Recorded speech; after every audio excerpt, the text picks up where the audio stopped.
No one is getting left behind this time. No one is getting left behind. No one is getting left behind this time. We get there together, never get there at all. We get there together, never get there at all. We get there together, never get there at all. No one is getting left behind this time. No one is getting left behind. No one is getting left behind this time. We get there together, never get there at all. We get there together, never get there at all. We get there together, never get there at all. No one is getting left behind this time. No one is getting left behind. No one is getting left behind this time. We get there together, never get there at all. We get there together, never get there at all. We get there together, never get there at all. We get there together, never get there at all. We get there together, never get there at all.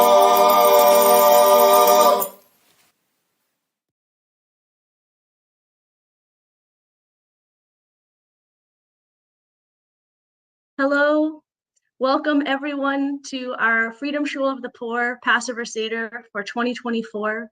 We are so glad that you're with us. We want to get right into the Seder.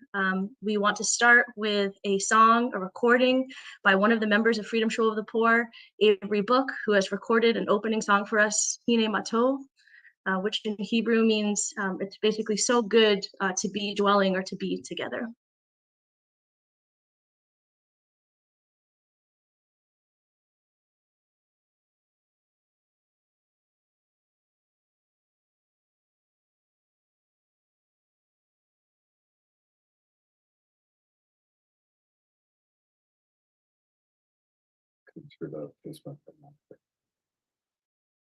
Yeah, I can't hear it either. Noam, can you try to share your audio and maybe start it over?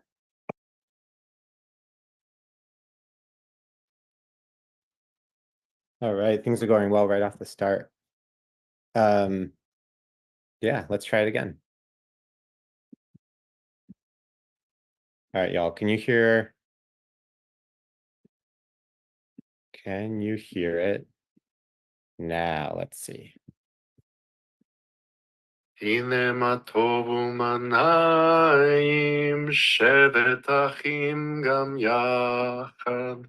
הנה מה טוב ומה נעים, שבת אחים גם יחד. הנה מה טוב, שבת אחים גם יחד. הנה מה טוב, שבת אחים גם יחד.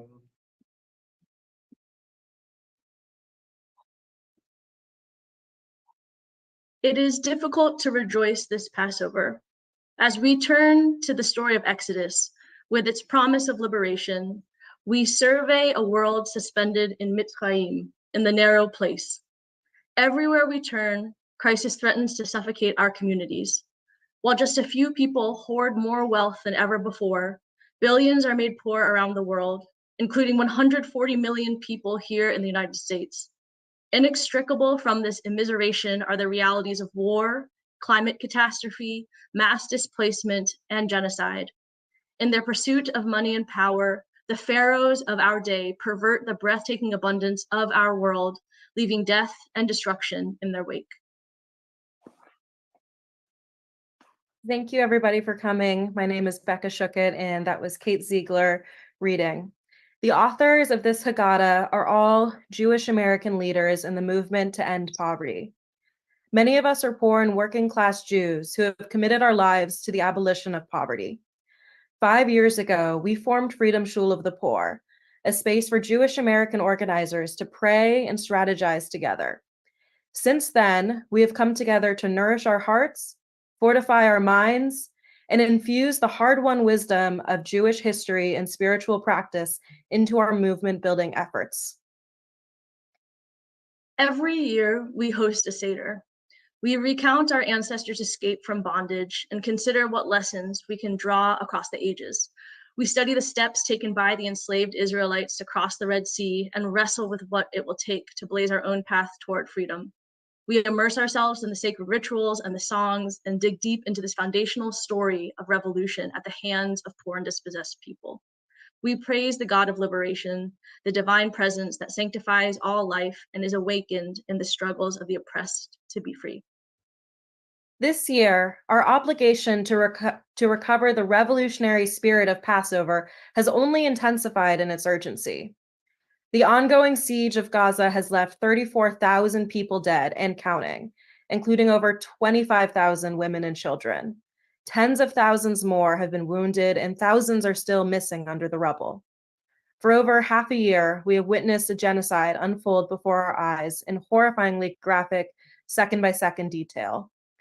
On our screens, we have watched entire cities leveled into dust, entire family lines extinguished in a single bombing.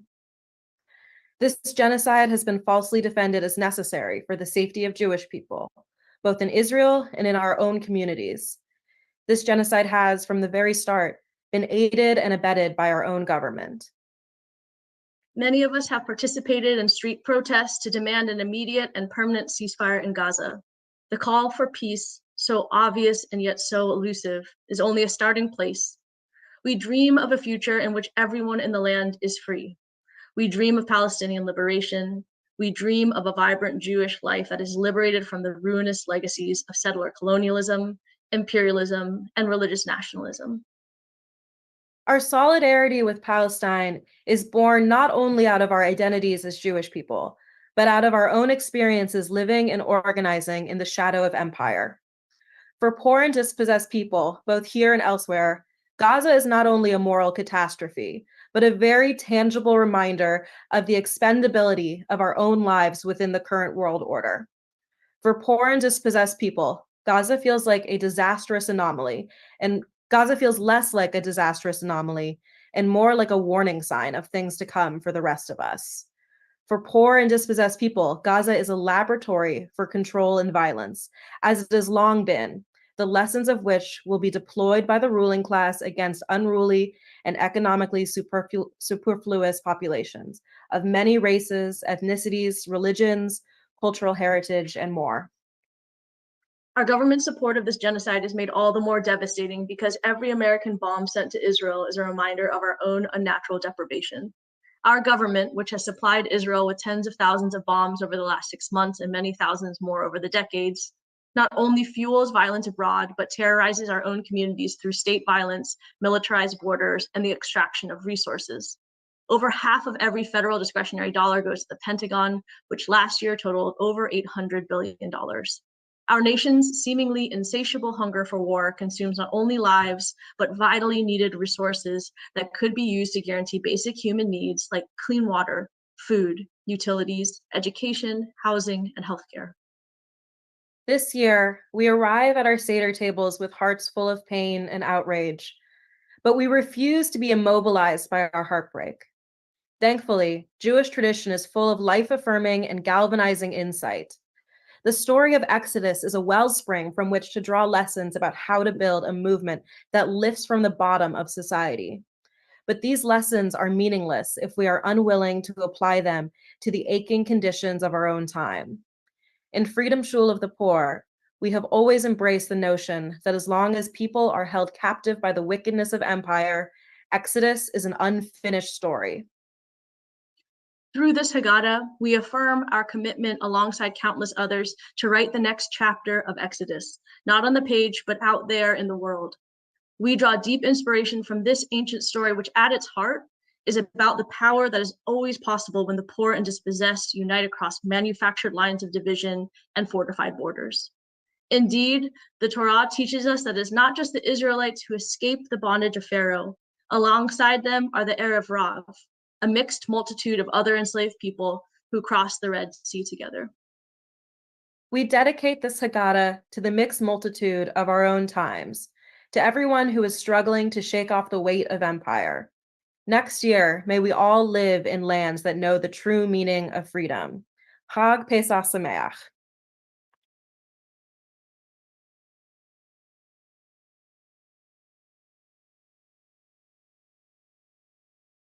We rise, humbly hearted rise, won't be divided, rise, with spirit to guide us, rise,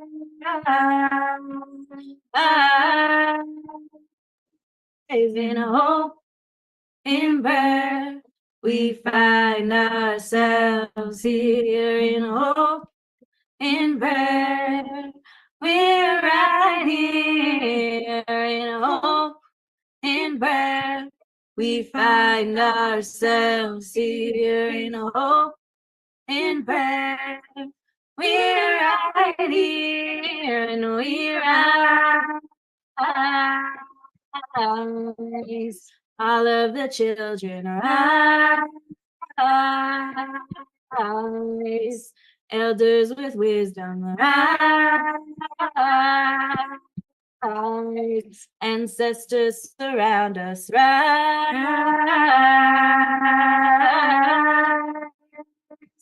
in hope, in prayer, we find ourselves here in hope, in prayer, we're right here in hope, in prayer, we find ourselves here in hope, in prayer, we're right here and we rise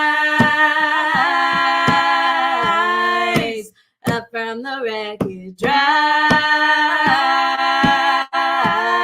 with tears and with courage, rise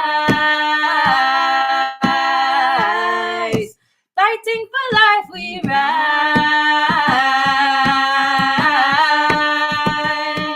in hope, in prayer, we find ourselves here in hope, in prayer, we're right here in hope, in prayer, we find ourselves here in hope, in prayer, we're right here and we rise,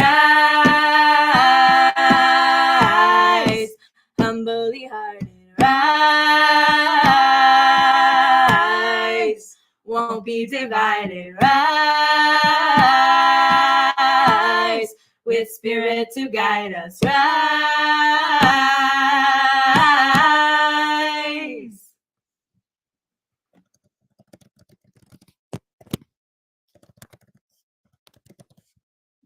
Hi all, this is Noam Senweiss back with Freedom Shul. Welcome to our Seder.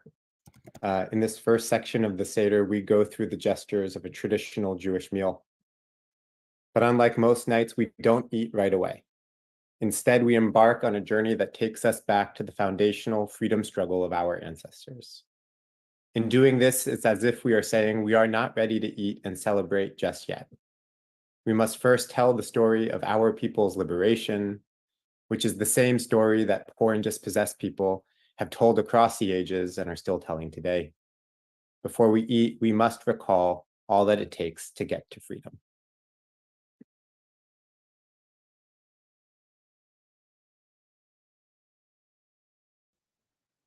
To begin the Seder, we light candles and bless the wine or juice.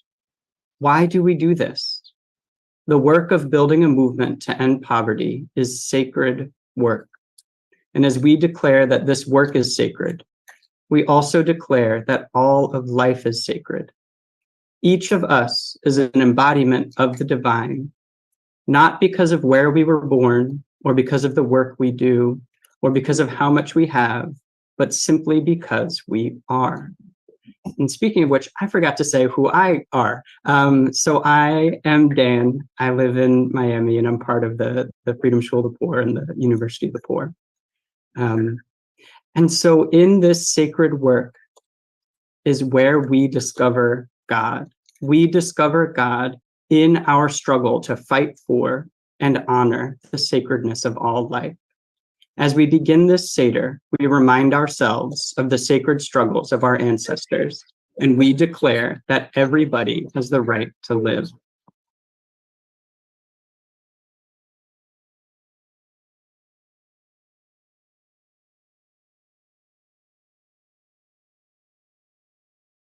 Dan, are you saying the prayer while I light, or would you like me to?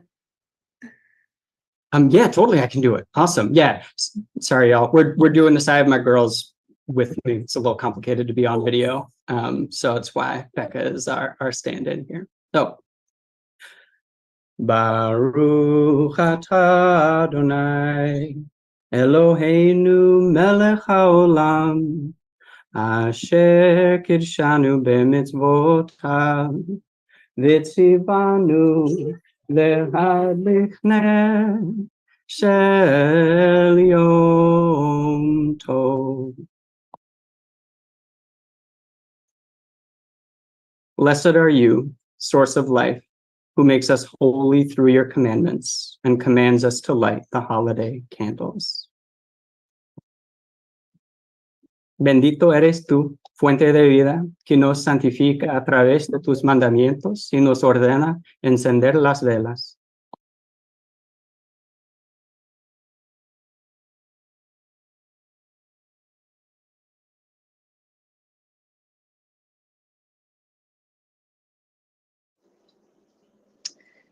Good evening, Sierra Taylor. I'm based in Harlem, New York, and I'm with the Cairo Center for Religions, Rights, and Social Justice.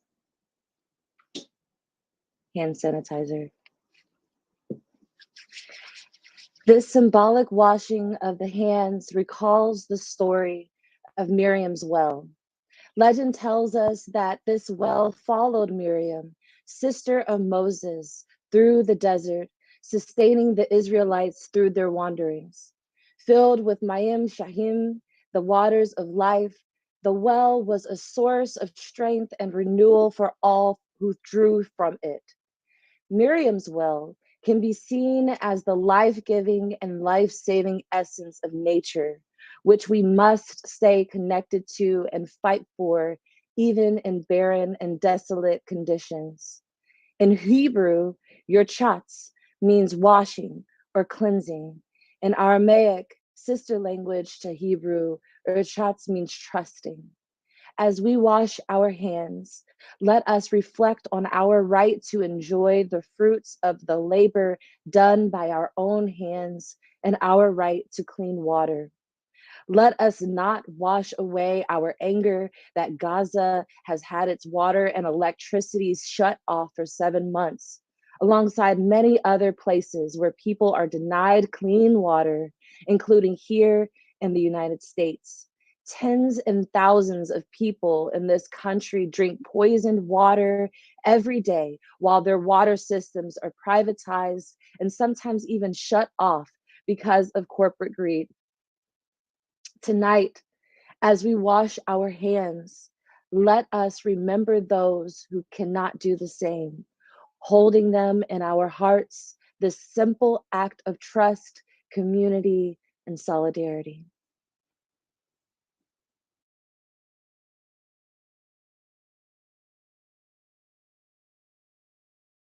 Hello, I'm Liz Theo Harris with the Cairo Center, calling in from New York City. And during the Seder, we drink 4 cups of wine or juice. There are different interpretations of what these 4 cups represent. One interpretation draws us to chapter 6 in Exodus, where God makes 4 promises to the Israelites at the beginning of their struggle against Pharaoh. 1, I will bring you out from the burdens of Pharaoh's empire. 2, I will rescue you from their service. 3, I will redeem you with an outstretched arm and with great judgments. 4, I will take you to be my people. My name is Dom Kelly. I'm the president and CEO of New Disabled South, here with my daughter, Mahalia. After making these promises, God offers a bold pronouncement that is repeated again and again throughout the rest of the Torah.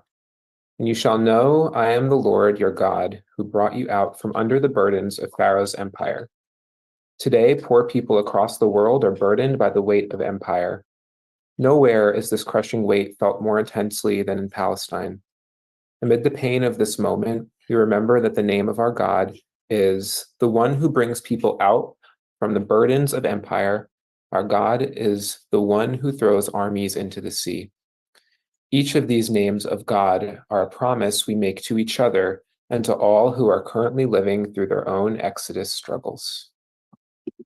These are the promises we make. We will bring each other out from under the burdens of empire. We will rescue each other from labors that only benefit the wealthy and powerful.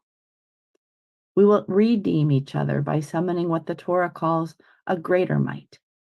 And we will discover that liberating power through our unity as people who have been dispossessed of our labors, lands, and lives.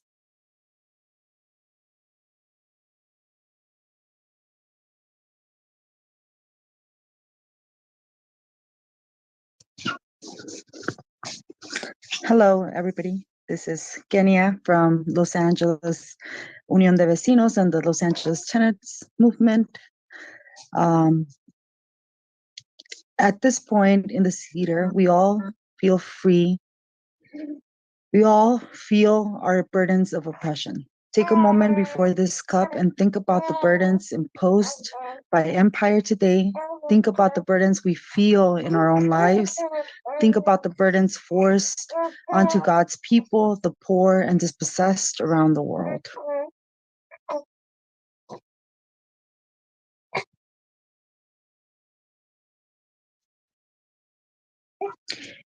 Despite the enormities of these burdens, we know that things don't have to be this way. This first cup is the promise of each other. We will bring each other out from under the burdens of empire.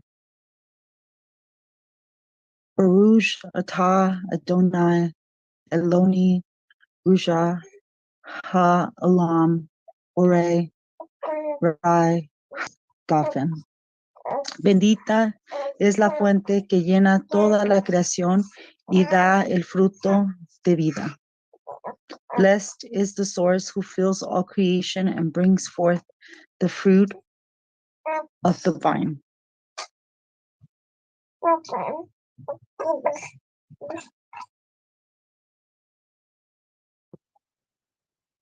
Hi, everyone. My name is Adam Barnes. I'm from New York City with the Cairo Center and the Freedom Church of the Poor. And this is my wife, Shally Barnes. She'll be reading something later. I'm going to read the section on karpas. It is a tradition to dip a sprig of leafy green into salt water. It is often said that this represents the duality of Passover. The salt water represents our tears from the pain and hurt of oppression, and the leafy green represents the promise of freedom. Poor people across the world live in constant state of pain, from low wages, war, and apartheid, bad health care or none at all, hunger, homelessness, criminalization, and more. But when the poor take action together to overcome our miserable conditions, there is also tremendous power in our pain. Reverend Dr. Martin Luther King put it this way in 1967 lecture, Nonviolence and Social Change. The dispossessed of this nation, the poor, both white and Negro, live in a cruelly unjust society. They must organize a revolution against the injustice, not against the lives of the persons who are their fellow citizens, but against the structures through which the society is refusing to take means which have been called for and which are at hand to lift the load of poverty. There are millions of poor people in this country who have very little or even nothing to lose. If they can be helped to take action together, they will do so with a freedom and a power that will be a new and unsettling force in our complacent national life. Rather than be overwhelmed by our pain, we must harness it in order to awaken our society to the need for transformative change. We must draw on our shared experience of exploitation and oppression to unite the poor and dispossessed people, both near and far. As we dip our leafy greens into salty water, we can taste the hope and unity that lies dormant within our pain.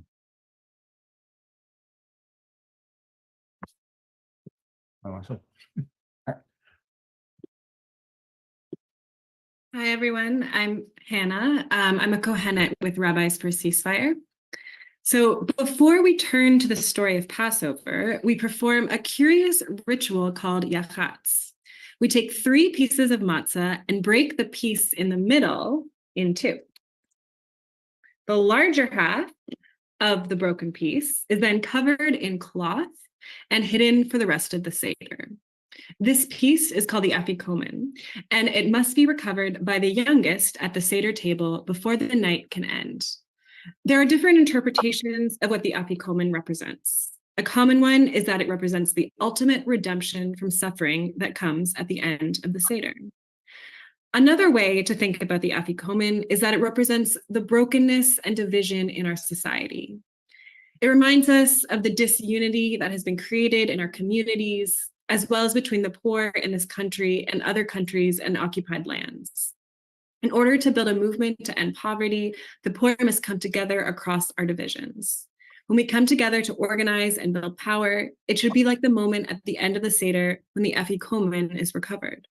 The freedom of the poor and of society at large is contingent on our unity, just as at the end of the Seder is contingent on bringing the pieces of the afikomen back together. Hi, everybody. I'm AG, and I am a part of Dream Defenders. Soon we're going to begin the full retelling of the Passover story, but first we have to make an important declaration, one that resonates deeply with the conditions that we face today. So I'm going to ask you to lift up a piece of matzah and repeat the words below. This is the bread of affliction that our ancestors ate.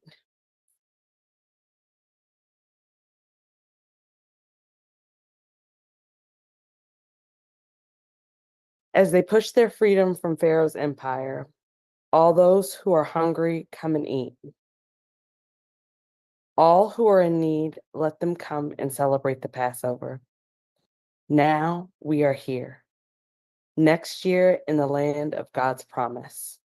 This year we are enslaved, but next year we will be free. If you're hungry, come and eat. If you are in need, come and learn with us about how injustice is ended. With this invitation, we've entered into the next part of the Seder, the Magid, where we retell the story of the Exodus. Our story begins in Pharaoh's empire, a place of violence and injustice. The mystics tell us that the name for this empire, Mitzrayim, means the narrow place, and most people there really could feel the walls closing in on them. They were poor, they worked all day, every day, and most of the wealth they created was kept by a tiny few. They worked the land to feed the empire and to make things for the empire to sell. They built outposts and cities for the empire's army, and the wealth they produced was continually used against them. It only made their oppressors more powerful. Pharaoh was greedy and mean and violent and fearful, but he wasn't stupid. He knew that these people wouldn't take this kind of treatment forever.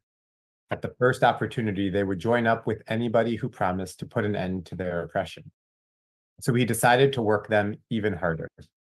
He tried to work them to death and even had their baby boys murdered as soon as they were born. But when Pharaoh increased the oppression, what he created was more oppressed people. He made his own problem worse. And people resisted in every way they could, including by hiding their children and lying to the authorities. For example, Shifra and Pua, 2 Israelite midwives, risked their lives to lead an underground, illegal campaign to save poor children from the death promised to them by Pharaoh and his government. One mother, in order to save her infant son, placed him in a basket and put him in the currents of a mighty river.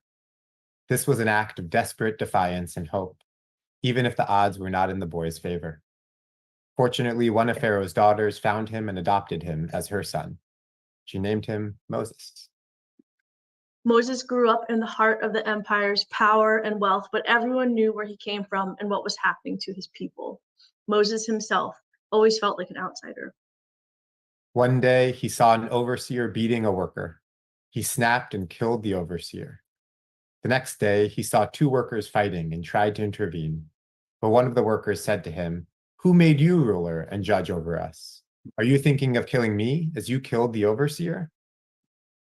In that moment, Moses knew he would be found out, locked up, and probably executed. When he had killed the overseer, Moses had been frustrated and angry, as he should have been. But in trying to do something about the injustice in Pharaoh's empire by killing one overseer, he had done nothing to get at the roots of that injustice. He may have felt like he was doing the right thing, but he ended up isolating himself from his people. Reverend Dr. Martin Luther King Jr. could have been talking about Moses in 1968 when he said, "History has taught it is not enough for people to be angry. The supreme task is to organize and unite people so that their anger becomes a transforming force." Moses realized he had made a mistake and had to retreat. He couldn't continue down the path he was on. He needed to give himself some breathing room to find a different strategy. So he ran away to a place called Midian, outside of Pharaoh's reach.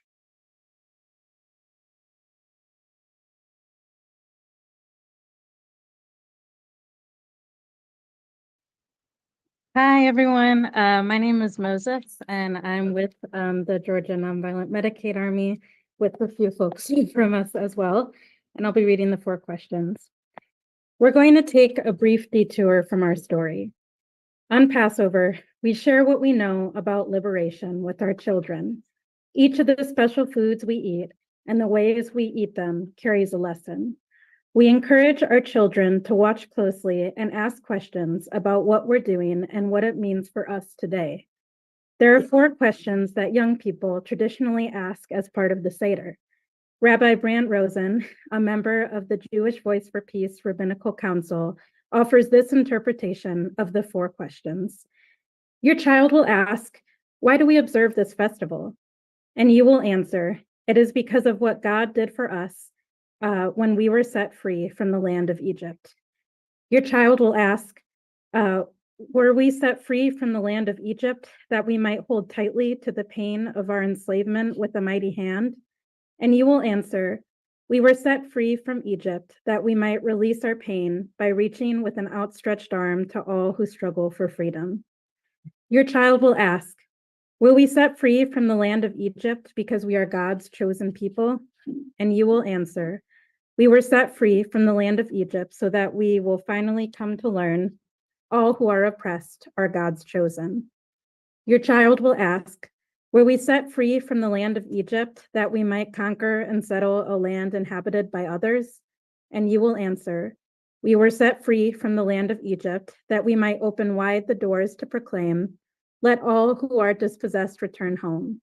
Let all who wander find a welcome at the table. Let all who hunger for liberation come and eat.'" Let's return to the story.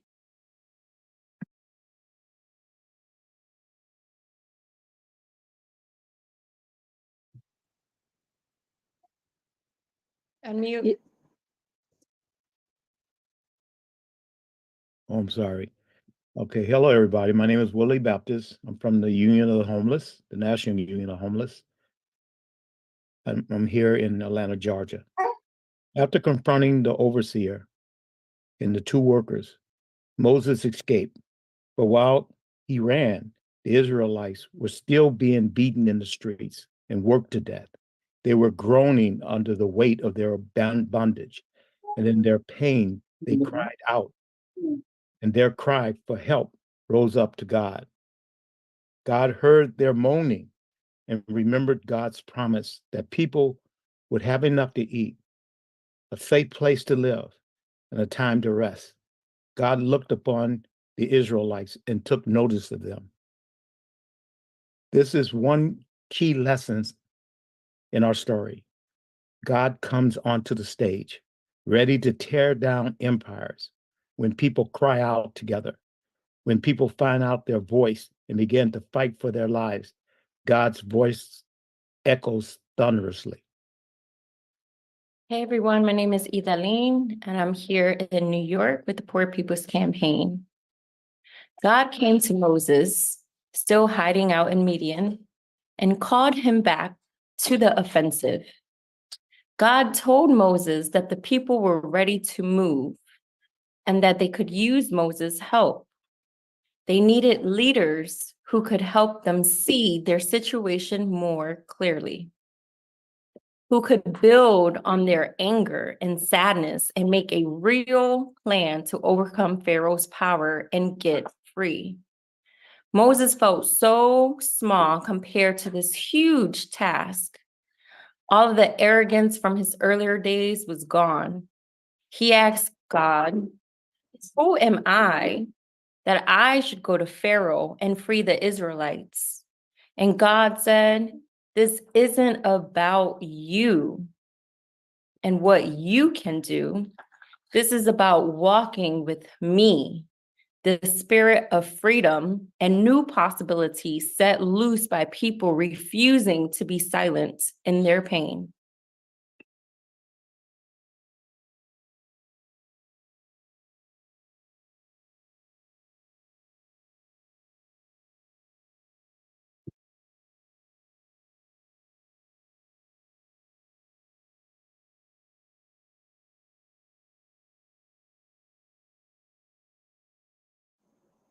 So Moses decided, Willie. So Moses went back to Pharaoh's empire and began to organize.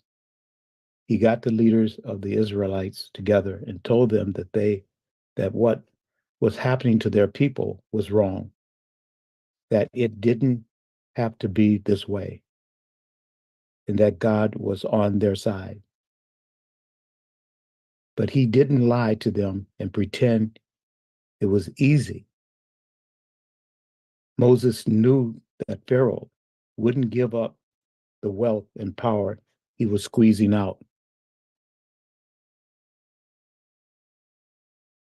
of them unless he was forced to do too. God told Moses, "I know that the king of Egypt will let you go only because of a greater might." It wasn't enough for the Israelites just to be right, that they should be free. They had to actually get stronger than Pharaoh's. The Israelites started by asking for something small. And they didn't ask to go free or for better wages or working conditions. They just asked for 3 days off to go and worship their God. And Pharaoh wouldn't give an itch. He said the Israelites were just lazy and that if they had to come and protest him, they clearly weren't working hard enough. He called Moses and Moses' brother Aaron outside agitators. He decided to work the people so hard that they wouldn't have time to get organized. He said, "Let heavier work be laid upon them. Let them keep at it, and not pay attention to the deceitful promises." Moses saw that things were getting worse and started to worry that it was all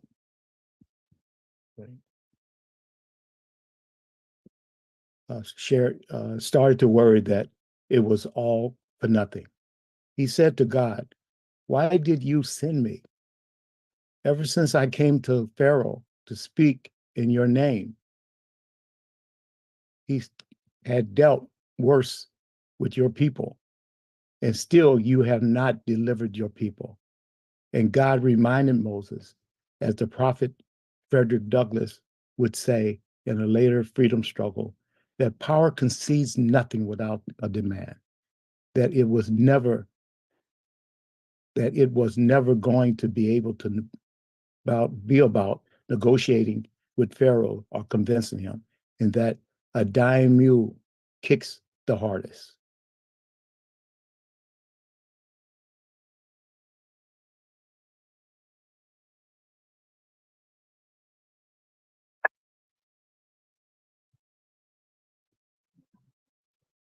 We'll have to share the sound. No.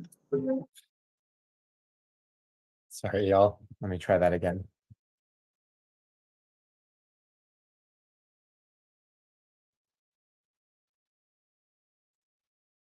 People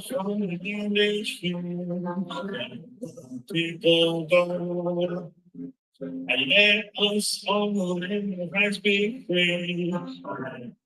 People go, again, those that we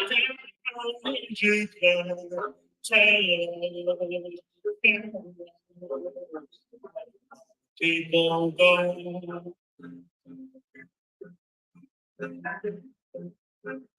Let us all from bondage free.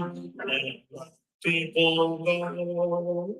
Let us all in Christ be free. Let people go. Those else we people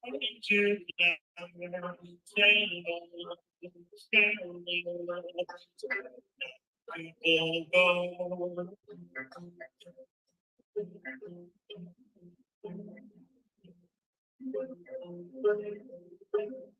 Let us all from bondage free. People go. Let us all in Christ be free. Let people go.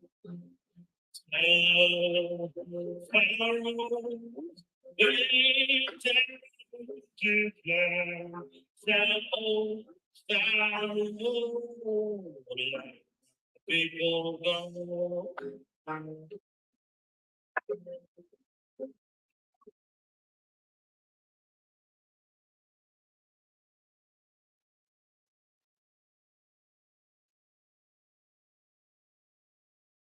Hi, everyone. I'm Kate Cannelstein with the Vermont Worker Center and Nonviolent Medicaid Army, and I'm here with my neighbors and partner and children.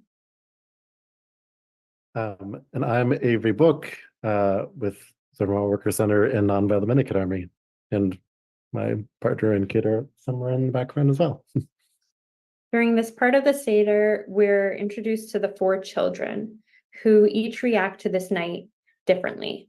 We're told of a wise child who wants to know more, a wicked child, or a disconnected and hopeless child who doesn't see how the Seder has anything to do with their own life, a simple child who needs more help understanding the story, and a child who doesn't know how to ask a question, unsure of what to do with all they are witnessing.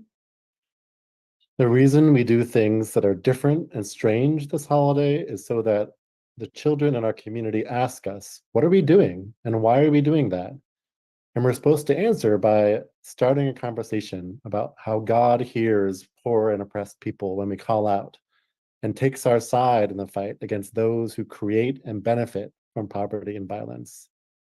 Passover is a time for us to relearn the basic truth that in a movement for justice and liberation, children are never in the way, they are the way. Another truth we must learn from children is to not tell the story of Passover in a way that is easy for us, in a rote way. When we think of the lives of children in the world today, there's no easy story to tell. The story must include the fact that over 14,000 children have been killed in Gaza over the last 7 months, more than all the children killed in the last 4 years in every other war in every other country combined. As we mourn the deaths of children in Gaza, we also mourn the thousands of children that has been killed in those other wars and the millions more who suffer under conditions of deprivation. Let us take a moment of silence together to collectively mourn the children who have had their lives and futures violently stolen from them.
In a way, the 4 children represent all of us.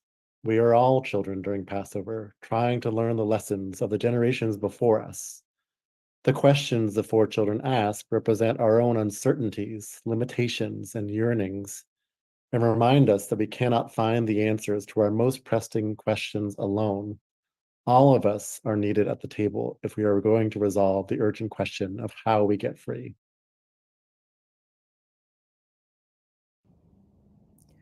We are the children of the ones who did not die. And we are the children of the people who could fly. And we are the children of the ones who persevered. We are fearless, we are strong, and we're ready to carry on. We are the children of the ones who did not die. And we are the children of the people who could fly. And we are the children of the ones who persevered. We are fearless, we are strong, and we're ready to carry on. We are the children of the ones who did not die. And we are the children of the people who could fly. And we are the children of the ones who persevered. We are fearless, we are strong, and we're ready to carry on. And we're ready to carry on. And we're ready to carry on. Fearless, fearless, fearless, fearless, and we're ready to carry on. And we're ready to carry on. And we're ready to carry on. We did not die. We did not die. We did not die. And we're ready to carry on. And we're ready to carry on. And we're ready to carry on. And we're ready to carry on. And we're ready to carry on. And we're ready to carry on. And we're ready to carry on. And we're ready to carry on. And we're ready to carry on. And we're ready to carry on. And we're ready to carry on. And we're ready to carry on.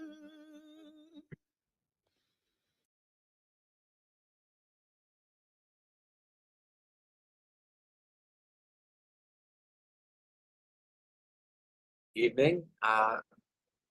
Alex here, calling in from New Haven, Connecticut, the land of the Quinnipiac, and with the Freedom Church of the Poor.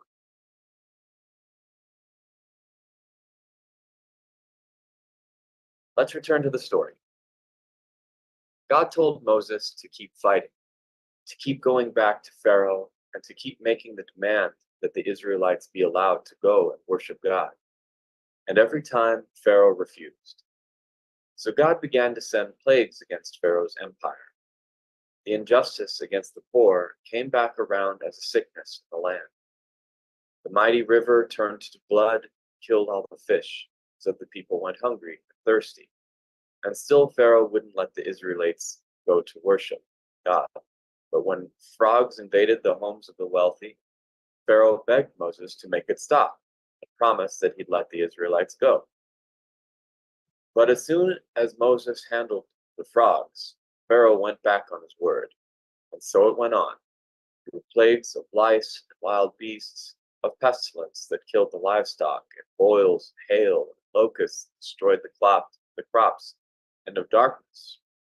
Every time the crisis reached a breaking point, and especially when it began to impact the wealthy as well as the poor, Pharaoh tried to offer concessions. And as soon as things were back under control, Pharaoh would go back on his promises of freedom. I'm Reverend Tommy Allgood, with the National Union for the Homeless and the Poor People's Campaign, National Call for Moral Revival. Sometimes Pharaoh tried to bargain. He would say the Israelites could worship God, but they could only leave Pharaoh's empire, but they could not leave Pharaoh's empire to do it. And Moses answered that just wasn't possible, that people couldn't serve the God of freedom and justice inside an empire of violence and exploitation. Pharaoh tried to split the people up, saying that only the Israelite men could go and worship, but the women and children had to stay behind. Moses insisted that the people stay together. They started by asking for the smallest of reforms, but they were faced with an empire in crisis, one that couldn't budge an inch without taking those concessions right back. And so the fight for one small reform with effective and principled leadership eventually led to a fight against the whole system. Finally, God told Moses that the crisis was about to get much worse and the Israelites would have their moment to take their freedom. God told them to be ready to move at a moment's notice and how to protect each other from the worst of the loss and destruction that an empire like Pharaoh's always brings when it is on its deathbed.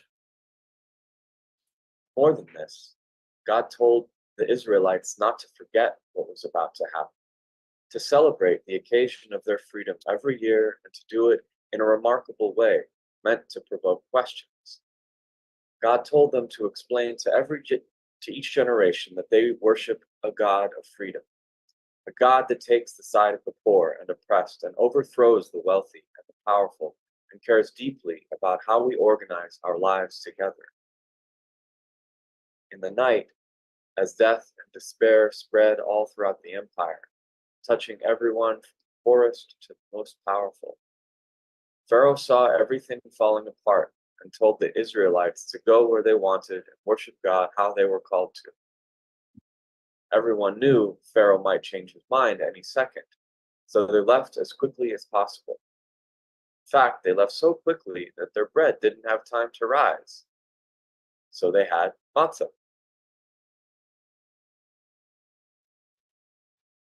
But while they may not have had the bread ready, they were prepared in a deeper way.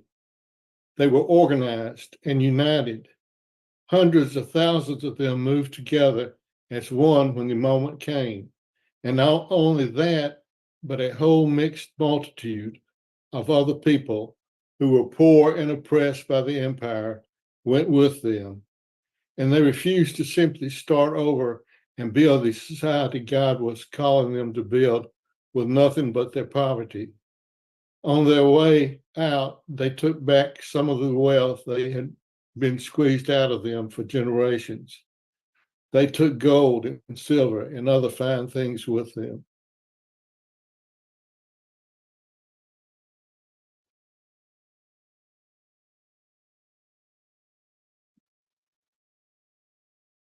Hi, everyone. My name is Sarah, she, her. I'm in Milwaukee, Wisconsin, with the Wisconsin Poor People's Campaign and the Nonviolent Medicaid Army.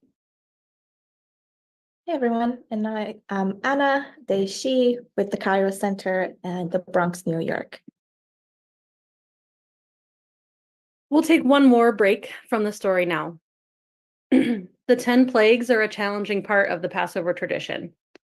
Remembering widespread suffering, hunger, loss, and death in the middle of a celebration of freedom can make us uncomfortable. And when we read that throughout these plagues, God makes a point of, quote, hardening Pharaoh's heart to prevent him from letting the Israelites go, we may feel even less sure of what the moral of the story really is. But when we look around today, it's not hard to see the truth in this tradition. What use could we make of a version of the Exodus where things don't get worse before they get better? What use would we have for this story if Pharaoh let the Israelites go simply because he saw the error of his ways and not because he was forced to do so? Our long experience tells us that only a society in crisis is a society ripe for transformation. The first months of the COVID-19 pandemic, Reverend Dr. Liz Theo Harris wrote about the meaning of plagues in the Bible. Before a plague, God always sends prophets, often sick and impoverished themselves, to tell the powerful to reject wickedness, stop oppressing the poor and the vulnerable, and turn toward justice. But when the vision and action of prophets are not enough, when the powerful double down on inequality, violence, exploitation, and deceit, God speaks and acts through plague to force us to see the truth of sinful injustice in our society, remove oppressors from power, and repent. Plague in the Bible is not a storm weather before a return to normalcy. It's a call to come together in new ways in order to survive. Hold the powerful responsible for their unjust policies and the lies they've told to cover up injustice and rebuild on foundations of love and justice.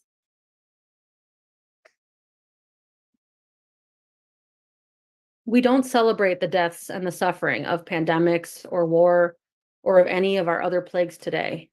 We don't celebrate the hard-heartedness of presidents, generals, CEOs, and shareholders, but we know that plague is what happens when injustice pushes a society to its breaking point. And we know that breaking points are what force oppressed people to tear down old ways of doing things and replace them with a society organized around our needs.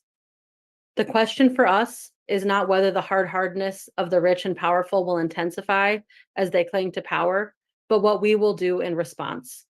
Will we be organized to move with unity like the Israelites did when moments of historic possibility present themselves?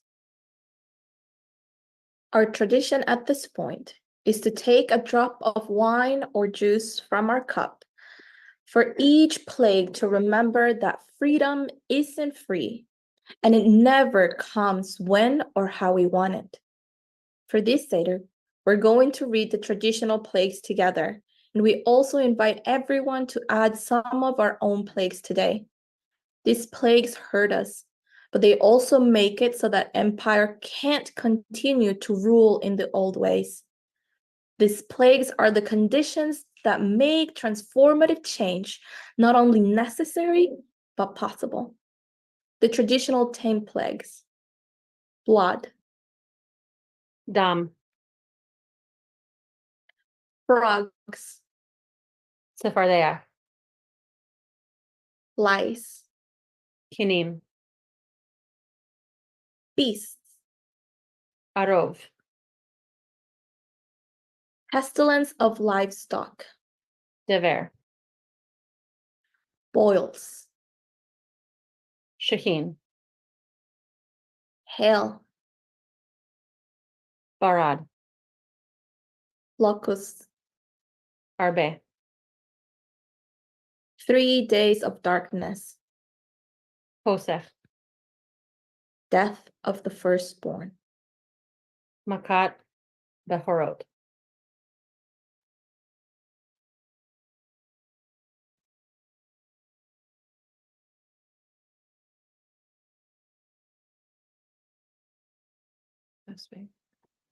Hey everyone, my name is Connor Foley. I'm the outreach minister at the First Presbyterian Church of Brooklyn.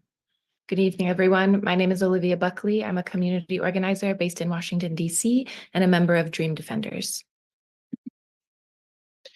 Let's return to the last part of the story. Our mixed multitude made its way to the sea, to the great gap that exists between slavery and freedom. And just as everyone knew would happen, Pharaoh changed his mind one last time. He set out in armed pursuit to bring them back into servitude. And so they found themselves trapped. Pharaoh's army behind them and this impossibly large body of water ahead. They cried out to God in fear and they confronted Moses, saying, "Was it for want of graves in Mitzrayim that you brought us to die in the wilderness?" They told Moses that they knew they should never have left. While bondage was bad, death in the wilderness was worse. Moses replied, telling the Israelites not to be afraid and that God would fight for them and free them from slavery forever. And God told Moses, "Why do you cry out to me? Tell the Israelites to go forward." This freedom struggle had all begun when the Israelites cried out and God heard them, but now the struggle was in a new stage. This was a time for action, and the people had to move bravely forward together to free themselves. There was no going back to the broken, quote unquote, normal of life under Pharaoh. Some versions of this story teach that in this decisive moment, the Israelites didn't listen, and the tribes fell to fighting among themselves. At the critical moment, their hard-won unity began to break apart. In the midst of all this arguing and fear, a man named Nachshon ran forward and leapt into the sea. He advanced deeper and deeper, the water rising past his mouth and up to his nostrils. Only then, with not even an inch to breathe, did God instruct Moses how to split the sea. And as the sea split and a path opened up from narrowness and toward the abundance that God promises, the people moved forward together. Behind them, God took the wheels off of Pharaoh's chariots, and the army of the empire was thrown into confusion and disorganization, and finally swallowed up by the sea. At the most important moment, which was also the most chaotic and uncertain time, what decided the outcome of this great fight was which side was able to stay organized. The mixed multitude of poor and oppressed people stuck together while Pharaoh's army fell apart. These people, our ancestors, made it to the other side of the sea. By coming together, they had thrown off an empire. They had arrived on the shores of freedom.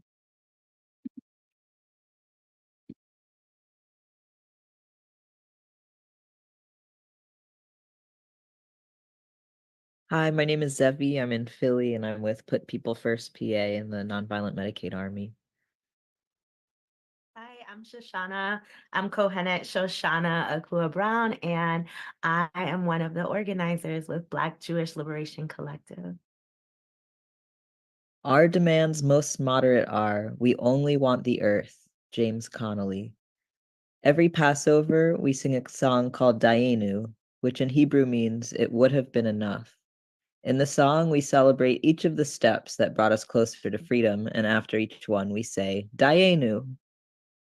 There's a tongue-in-cheek nature to this song. We claim that each step would have been enough, even as the steps we recount grow bigger and bigger. We sing that it would have been enough if God had plagued Pharaoh, but not given us Pharaoh's wealth. Then we sing that once we had that wealth, it would have been enough if God had taken us across the Red Sea, but did not supply us with the resources to cross the desert. We then sing that as we cross the desert, it would have been enough if God had taken us to Mount Sinai, but not given us the Torah. We know, of course, that none of these steps would have been enough on their own. To discover freedom, our ancestors needed to take all of these steps and more. They needed to escape bondage, seize the wealth of Pharaoh, cross the Red Sea, and build a new covenant with God. The process of fighting for and winning their freedom was built on many inextricably connected steps. The same is true for us today. This song is a reminder that deep transformation doesn't happen overnight, but it also doesn't happen randomly. It happens in steps and stages, and each stage has to lead to the next. We should celebrate each step, know that we've taken it, and move forward together. Freedom is an ongoing struggle. We will not be satisfied until our people have everything that they need. So this is the part we all sing. Die, die, nu, die, die, nu, die, die, nu, die, nu, die, nu, die, nu, die, die, nu, die, die, nu, die, die, nu, die, nu, die, nu. Ilu hoti anu mi Mitzrayim, hoti anu mi Mitzrayim, die, nu, die, die, nu, die, die, nu, die, die, nu, die, nu, die, nu, die, nu, die, die, nu, die, die, nu, die, die, nu, die, nu, die, nu. Ilu natan natan lanu et hashaba natan lanu et hashaba die nu die nu die nu die nu die nu die nu die nu die nu die nu die nu die nu. Ilu natan lanu et hatora natan lanu et hatora die nu die nu die nu die nu die nu die nu die nu die nu die nu die nu die nu die nu.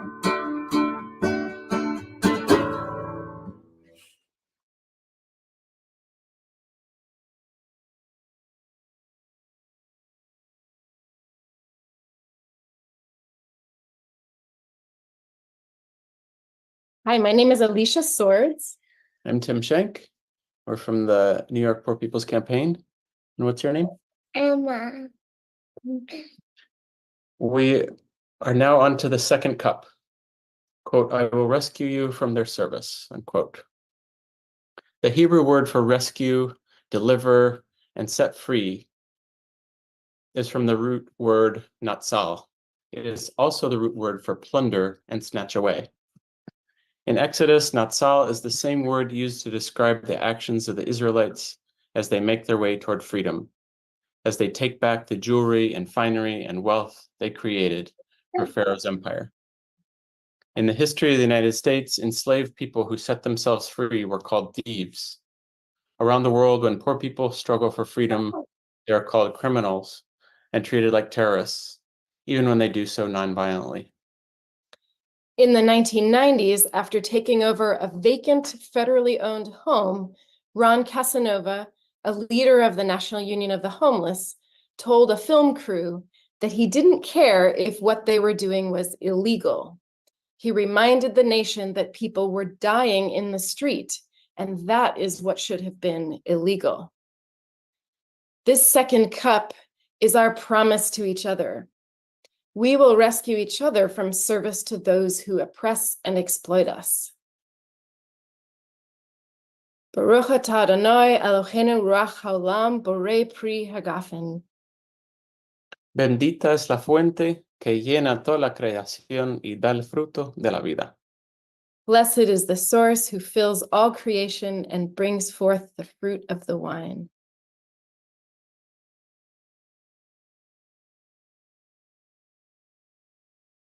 Hello, everybody. Daniel. We are from the Hudson Valley, live the New York State Poor People's Campaign as well, arts and culture, and we've got Miriam. and Stella. all right, we're going to read the motzi and the matzah. It is now time to bless the matzah. Before we do that, let's take a moment to notice the lessons we can draw from this simple food. The story goes that we eat matzah because when the time came for our ancestors to escape from exploitation and oppression, they had to leave quickly and couldn't let their bread rise. They put the dough on their backs and baked it in the sun and became the unleavened cracker that we eat today. As we bless the matzah tonight, let's remember that when the chance for liberation comes, we have to seize it, even if we don't feel quite ready, even if we must make necessary sacrifices. We have seen in the history of the poor and dispossessed that many times we have missed these moments of potential for change, just as our ancestors in Exodus are less organized and prepared for a crisis. When it comes, then those were up against. When our ancestors finally took the revolutionary step toward freedom, they had already been through service rounds of unfulfilled promises of liberation from Pharaoh. They learned from these missed opportunities and eventually were able to outmaneuver their enemy and make a break for freedom. We too must study and learn from the missed opportunities and unfulfilled promises, so that when conditions become opportunities for change, we are able to act boldly and strategically to outmaneuver today's pharaohs. We must act even though we might not feel completely ready, even when it requires sacrifice, even if we may never see freedom in our own lifetimes.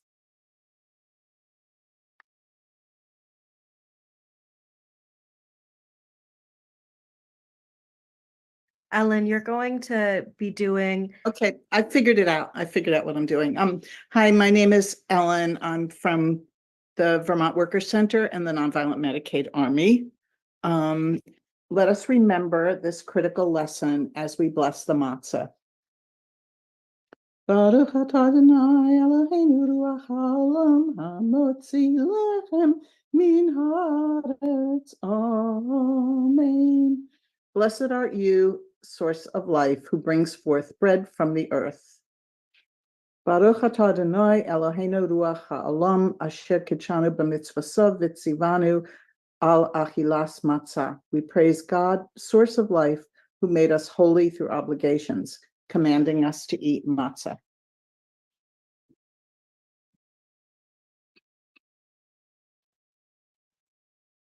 Hi all, I'm Father Ty Hollinger with United Workers from Maryland, calling in from somewhere in Ohio off Interstate 80 tonight.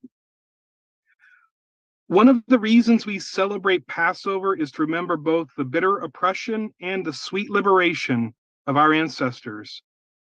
During the Seder, we eat a bitter herb to experience that bitterness with all of our senses. Today, there are over 140 million people in the United States who taste the bitterness of poverty, the bitterness of being evicted and deported, of burying loved ones because they didn't have the right health insurance, of losing their sacred lands or their family's farm for the sake of profits, of poisoned water, of crushing debt, of hungry children, of having their lights and water shut off.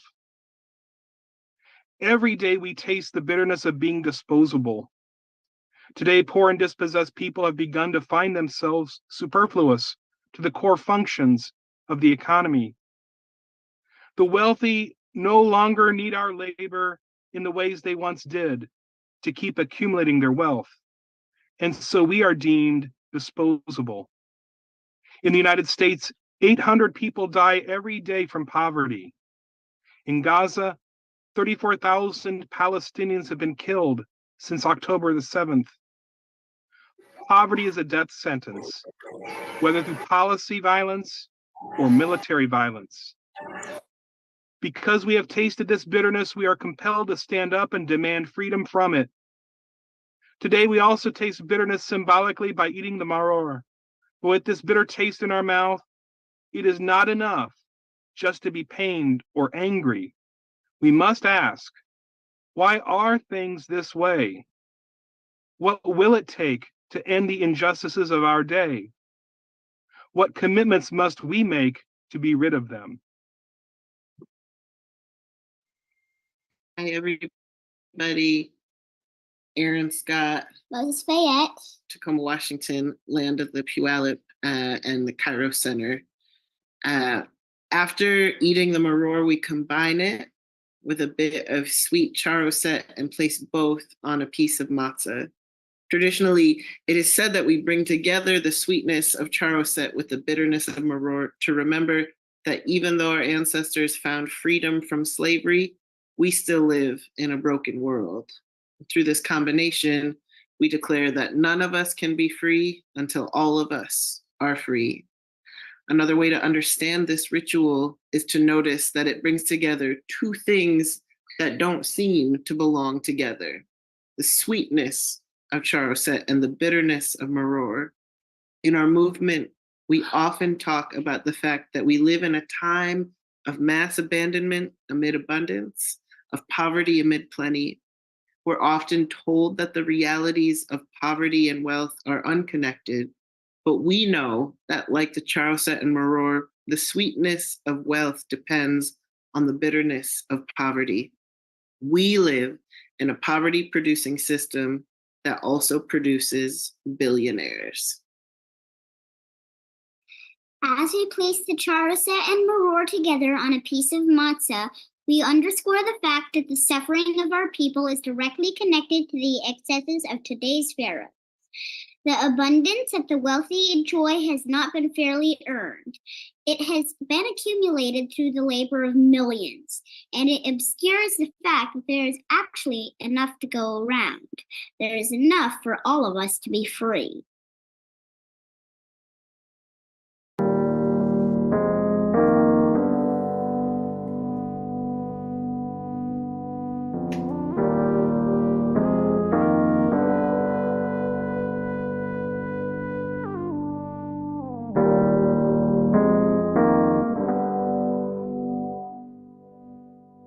There are mean things happening in this land.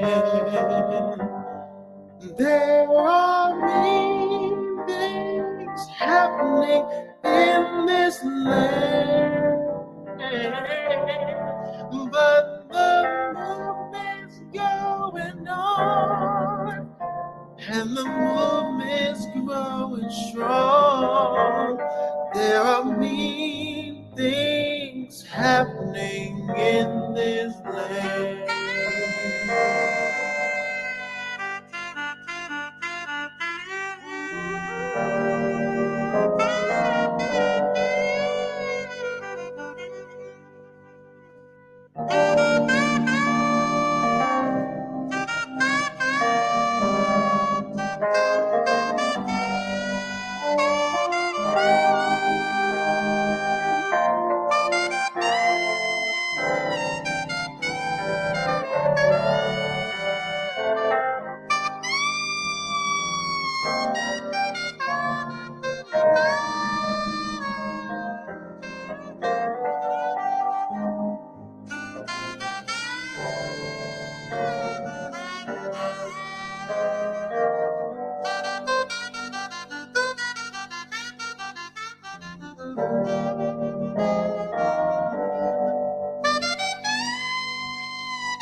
There are mean things happening in this land. There are mean things happening in this land. But the movement's going on, and the movement's growing strong. There are mean things happening in this land. Mean things. Mean things, oh yeah. Mean things, oh yeah.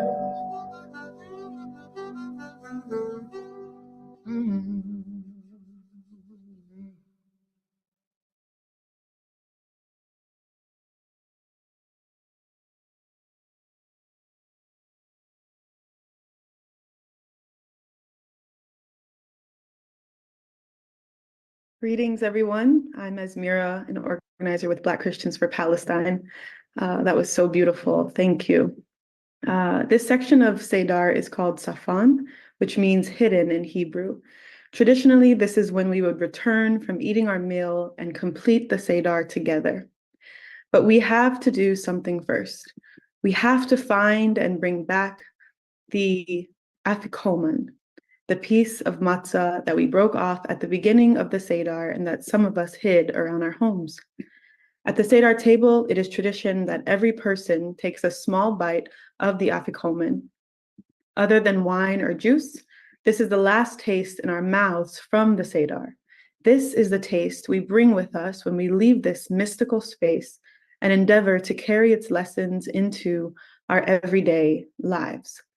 With the taste of the afikomen in our mouths, we know that just as the poor and dispossessed in Exodus and across the ages have had to discover the power in their numbers, we too must come together by developing greater commitment, competence, clarity, and connection in our collective fight for liberation.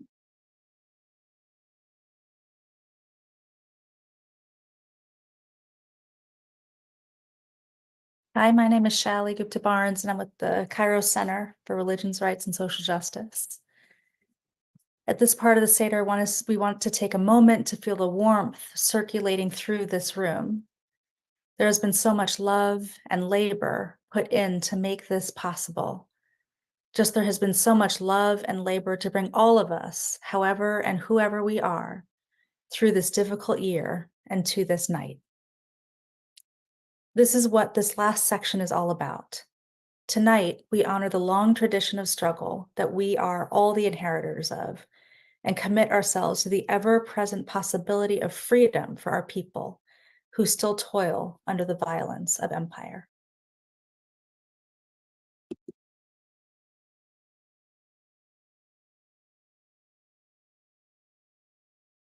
Good evening. Mi nombre es Arelis Figueroa. My name is Arelis Figueroa here in New York City with La Iglesia del Pueblo and New York State Poor People's Campaign, a national call for a moral revival. The third cup. I will redeem you with an outstretched arm and with great judgment. Power concede nothing without a demand. It never did, and it never will.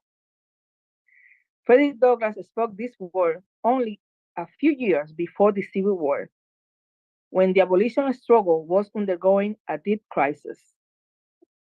In this same speech, celebrating the successful struggle to end slavery in the British West Indies, Douglass reminded his comrades that abolition followed close on the heel of insurrection in the West Indies.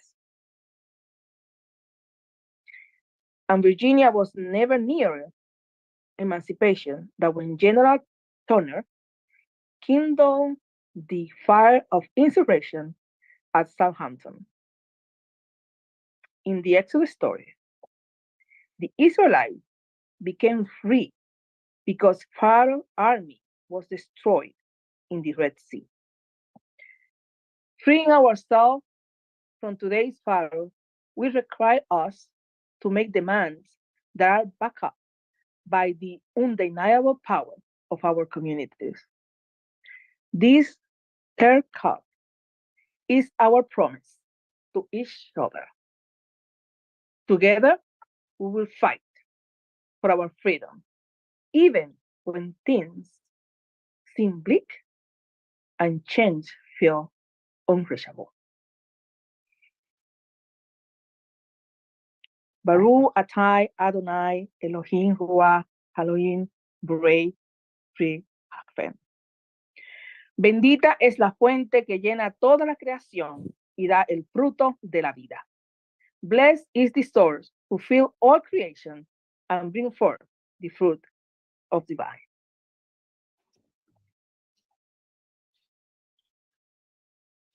Hi, everyone. My name is Alex Awad. I'm a Palestinian Christian born in Jerusalem, and I feel honored to be with you in this very important task. I'm going to be reading the Hallel, praises and blessings. It is tradition to spend some time near the end of the Seder, immersed in the sounds of praise and blessing. More specifically, we do what humans have done For thousands of years, when words alone cannot express the meaning of our hearts, we sing, we cry out, and through our voices, God joins us in action. This joyous collaboration with God brings us through the narrowness of oppression into the spaciousness of freedom.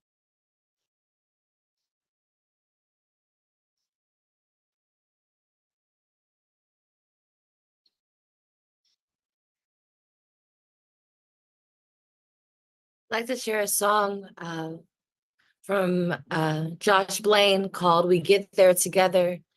It was a song that was inspired by the Red Sea by Aurora Levins Morales in Passover in 2002. No one is getting left behind this time. No one is getting left behind. No one is getting left behind this time. We get there together or never get there at all. No one is getting left behind this time. No one is getting left behind. No one is getting left behind this time. We get there together or never get there at all. No one is getting left behind this time. No one is getting left behind. No one is getting left behind this time. We get there together or never get there at all. In a march, we brought in this chant that you might hear out there when you're calling for ceasefire and a free Palestine. It's a chant in Arabic, pretty simple, but it's free Palestine in Arabic, and it goes, Hada, hada, hada, Palestine. Hada, hada, Palestine. Hada, hada, Palestine. We get there together and never get there at all. We get there together and never get there at all. Hada, hada, hada, Palestine. Hada, hada, Palestine. Hada, hada, hada, Palestine. We get there together and never get there at all. We get there together and never get there at all. No one is getting left behind this time. No one is getting left behind. No one is getting left behind this time. We get there together and never get there at all. We get there together and never get there at all. We get there together and never get there at all. Thank you.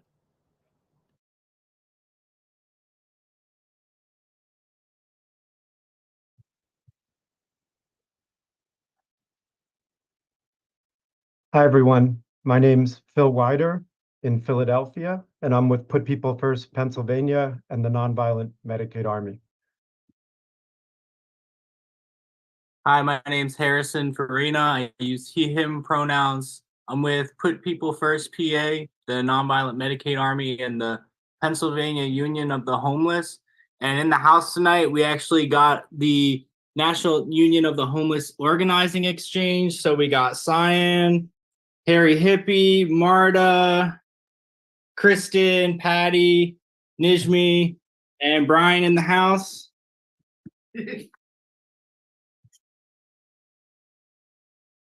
As we approach the end of the Seder, we invite the prophet Elijah to sit at our Seder table. We open the door to our homes and pour an extra cup of wine or juice for the prophet in the sincere hope that he'll join us. Traditionally, it's said that Elijah is a messenger for the coming of the Messiah, who will arrive to turn the world upside down and right side up, to fulfill all of God's promises of justice, community, and abundant life.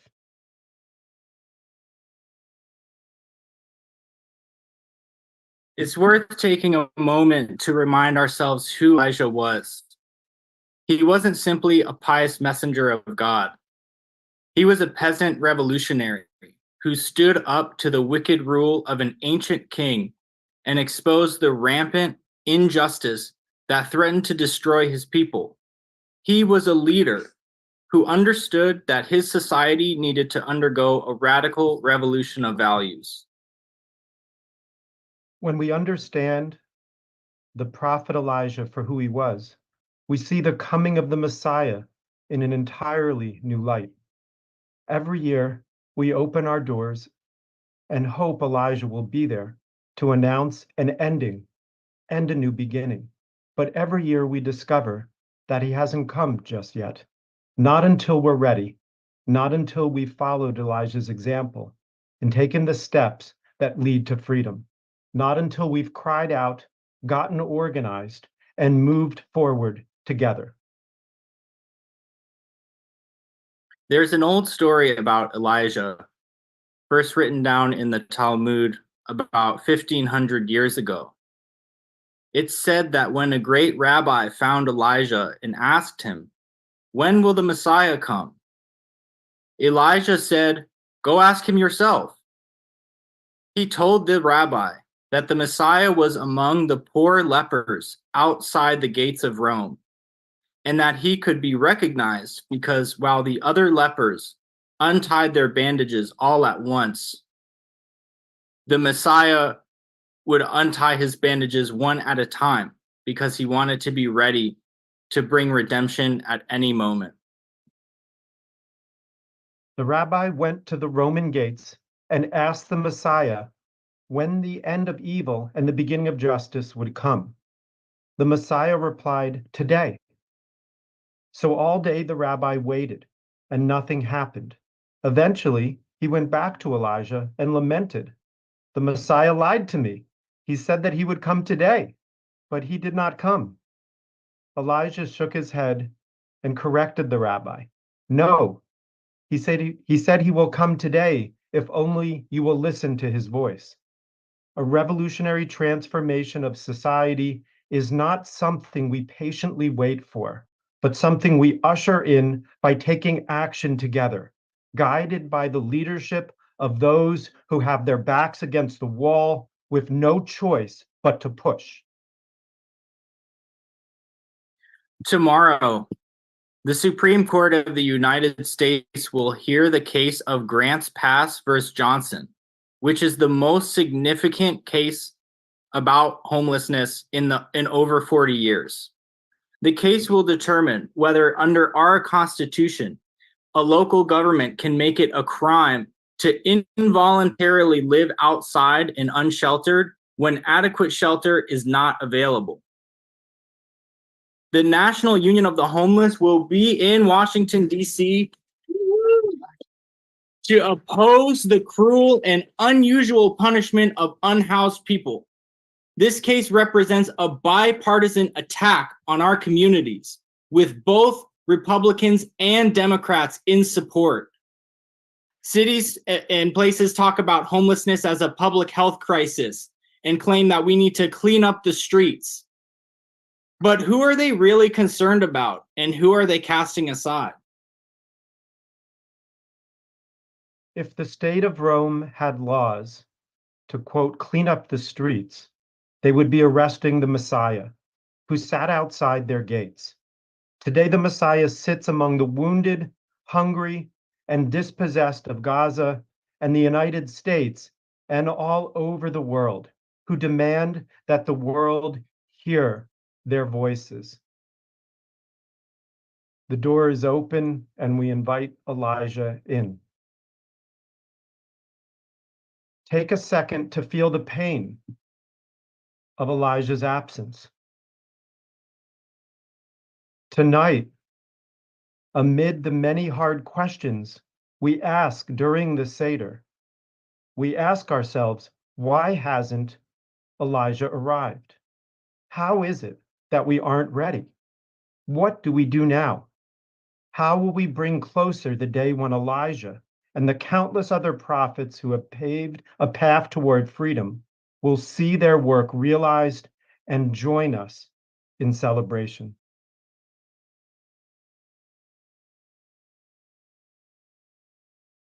The fourth cup, I will take you to be my people. The Israelites were not chosen by God as God's people because of the specialness of their blood or genealogy. The Israelites were chosen by God because God is the one who liberates from empires. And the Israelites were held in bondage by an evil and sick empire.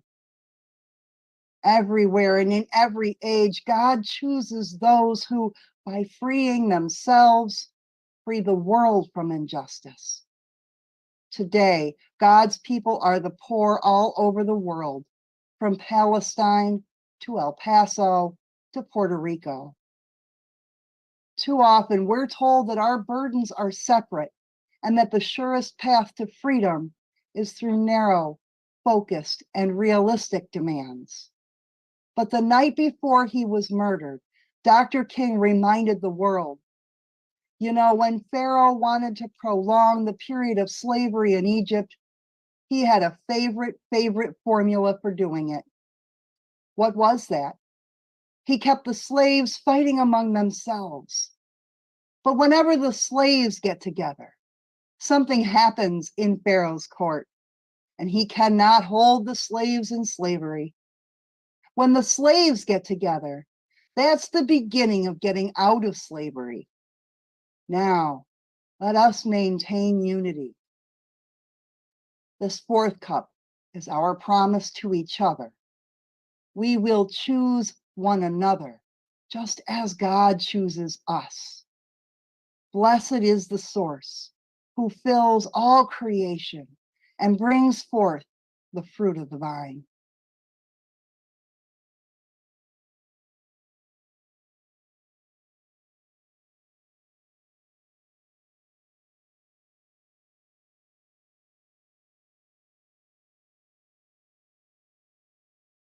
We've now arrived at the end of the night. But as tradition teaches us, this is not the end of the Seder. In fact, the truth is the Seder never actually ends. We will relive this Seder every day that we fight for the rights of our people to decent and full lives. We carry the spirit of this night through every step taken to build a world reconstructed in the image of peace and abundance. As we leave this Seder table, let us take a moment of silence to breathe in all that we have suffered, all that we have witnessed and learned and built together.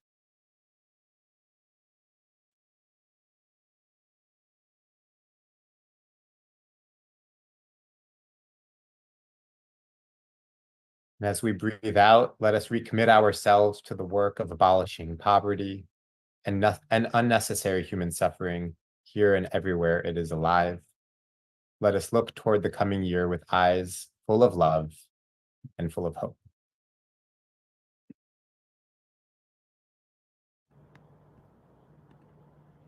Thank you all for joining us this evening, this beautiful mixed multitude of people that have come together. We're going to close with a song by our comrades from the Peace Poets. Your liberation is my liberation, and my liberation is your liberation. And it goes like this. I know we're on mute, but sing along where you are, and we'll close this out. Your liberation is my liberation, and my liberation is your liberation. So let me hear the people say, let's get free. I said, let's get free. Your liberation is my liberation, is my liberation, is your liberation. So let me hear the people say, let's get free. I said, let's get free.